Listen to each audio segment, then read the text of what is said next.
بازم کلاس‌های مدارس مجازی شد. امروز توی این ویدیو قرار چند تا گام اولیه برای داشتن یک کلاس خوب توی پیام رسان شاد رو بهتون بگم. گام اول شما این هستش که باید توی کلاستون از روز قبل اعلام بکنید که ساعت شروع کلاس ما فردا چه ساعتی هستش. برای این کار من برای شما دو تا تصویر درست کردم که حالا داخل ویدیو هم دارید می‌بینید.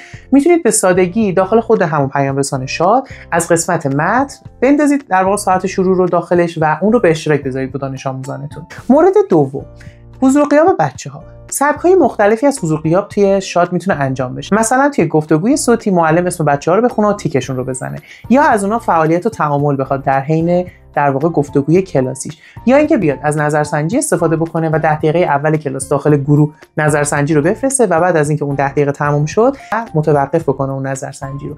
و اما گام سوم، انتخاب روش کلاس شما هستش. کلاس مجازی شما ممکنه بخواید که برای بچه‌هاتون ویدیو آموزشی بفرستید و بهشون تکلیف یا ارزشیابی بدین. ممکنه بخواید به صورت لایو و آنلاین در واقع این کلاساتون رو برگزار بکنید. برای کردن کلاس برخط شما 3 روش مختلف در شاد دارید.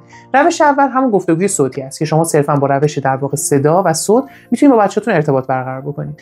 روش دوم و سوم که داخل پخش زنده در واقع خلاصه میشن، یک حالت پخش زنده‌ای هستش که شما تصویر و صدای خودتون رو به اشتراک میذارید و یک حالت دیگه با کمک دستگاه خارجی هست که در این حالت پیشرفته‌تر با کمک نرم افزارهایی مثل OBS میتونید در واقع به صورت حرفه‌ای‌تر برای بچه‌هاتون کلاس رو برگزار بکنید. اگر میخواید که این موارد رو به صورت کاملتر و حرفه‌ای‌تر یادش بگیرید، من براتون یک ویدیو آماده میکنم و در آپارات و یوتیوب به اشتراک میذارم که میتونید در استوری ها و یا هایلایت کلاس مجازی اون لینک رو بزنید و ویدیو رو به صورت کامل نگاه بکنید.